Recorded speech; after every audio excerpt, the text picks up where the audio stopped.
Welcome back. Prime Minister Abe has finally put all of his pieces together. He's reconfigured his cabinet. He's got the LDP leaders in shape too. Michael, there's a lot going on here. Well, he managed to get everything done last week, and he's seems to have what seems to be, well, in some people's eyes, a fairly stable and popular arrangement. The polls over the weekend were very positive in response to the cabinet choices and I suppose the vice cabinet choices. Right. I think we can characterize the new cabinet and the new administration by consistency. He really wants to keep things on an even keel. He tried to get Tanigaki back in as Secretary General. He couldn't succeed there. He appointed a longtime political ally, Nikai, as his Secretary General. Well, I would not say long time. I would say currently devoted. But Nikai Toshihiro was seen as someone who could actually challenge Abe, at least during the first few months of the Abe administration, when there was still a lot of concern or a lot of interest in what will be the coming after Abe. Because we all know LDP prime ministers last for a year, and we have to think about who's next. And everybody is also thinking about, am I going to be next? Can I jockey for position? That all faded away, and we're now in year 4 of the Abe administration. And Nikai moved with the times. He went from rival into loyal and almost sycophantic friend of Abe. He's become even more friendly over the last couple of days. Indeed he has. Now, the question is, how much of that is real? Nikai is old-time politics. He plays for the long game. Is he really in Team Abe? It's got to be something that the folks that are in Team Abe have to think about. Let's talk just a little bit about the dynamics for listeners who might not understand. There is the Prime Minister and his cabinet of 19. You've got vice ministers who are assigned to each of those ministries. And then you've got the LDP. And I think the dynamic between the LDP, which is the party headquarters, the party apparatus, and the secretariat or the ministerial positions, what the power shifting that is going on there. Well, one needs another group to be identified, and that's the factions, which are the groups of LDP members within the Diet, both the upper house and the lower house, who coalesce around a single leader and stay loyal to that leader for several years, or in fact their entire careers, and push that leader into the prime ministership. In return, that leader, up till now it's all been men. That's not true. Santo has been the head of a faction. We have a woman leader of a faction for the first time right now, but it's the smallest faction and no one ever talks about it. And they didn't get a minister's post in the last reshuffle. So, okay. When your man moves up in the party, he pulls you up with him. And the factions are actually the group that proposes to the prime minister, here are our candidates for ministerial positions, choose one. Right. And that's the way the LDP operates. The prime minister is at once the head of the government and also the head of the party. At the head of the party, he's called the Sosai, the president of the LDP, and he has beneath him underlings, the Secretary General, who runs the party from day to day, and the head of the General Council, and the head of the Policy Research Council. Now, the Abe administration has been very interesting in that he has, up until now, had a lot of faction heads inside his cabinet.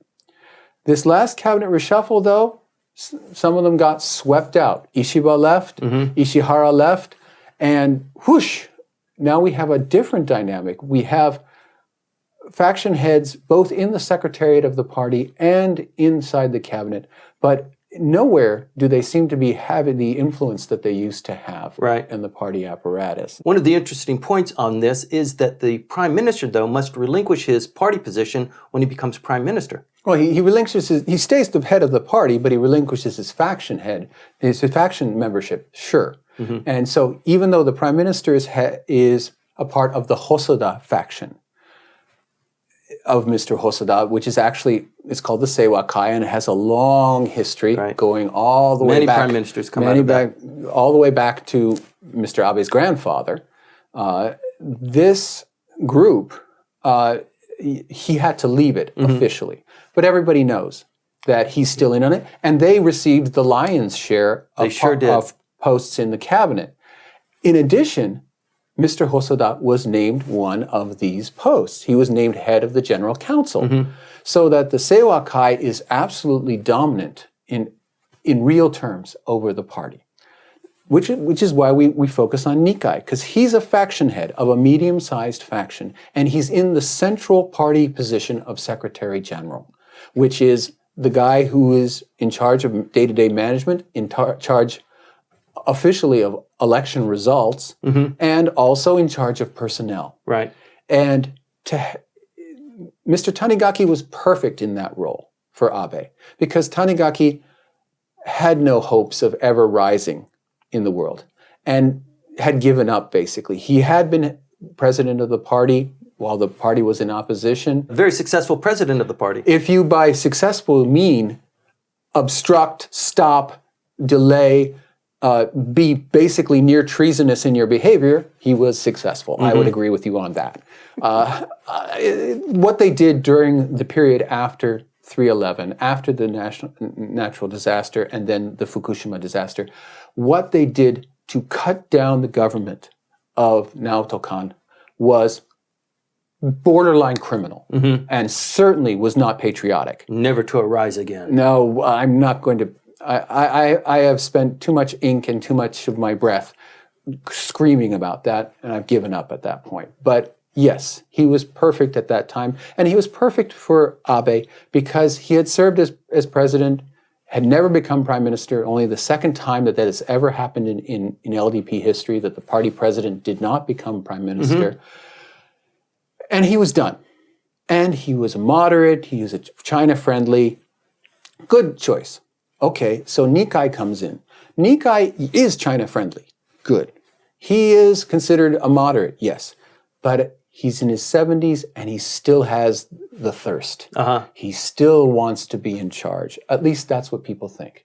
And that might be, a lot of people think, that's why he's so vocal in his loyalty to Abe. Sure. Just this last week, he announced that the prime minister will get a third term under the ruling of the constitution of the LDP for the prime minister to run for a third term. Currently, the bylaws of the LDP do not allow for a third consecutive term. They have to be changed. And he has said, we'll change them. Don't worry about it.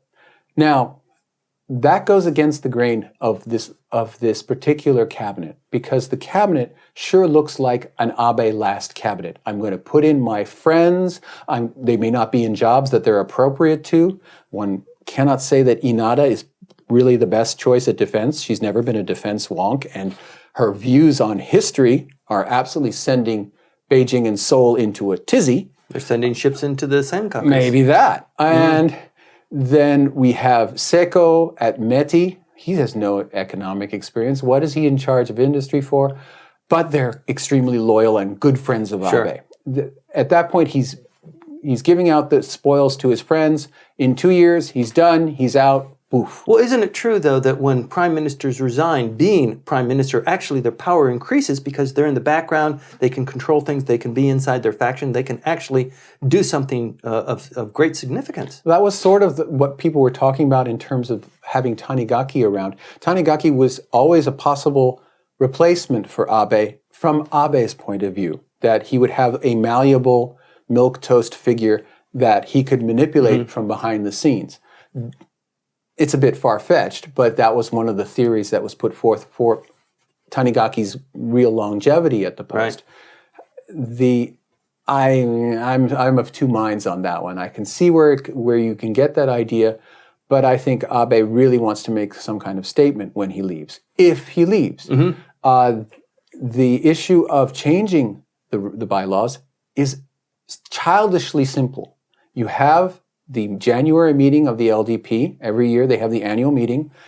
All the members get in the room And if you can get 50% of those in the room It's to an vote, LDP issue. it's an LDP internal issue. 50%, and it's not even the whole LDP that gets to choose it. Just the people who show up at the party meeting. Right. 50% of the hands go up. It's done. Right. The bylaws are changed. So it's not as if it's nothing like what's the emperor is asking as regards to the imperial house law, where there's there's real issues here. Here it's a rubber stamp. Right. You mentioned milquetoast, Michael. I'm wondering if, of all of the cabinet ministers, all of the new leaders in the LDP, if Nikai is not that figure that is going to cause the most discord and kind of be the spark of something that happens within the administration before the close of this year. I don't think so. I think that he's playing his cards very close to his chest and saying, I'm in the catbird seat.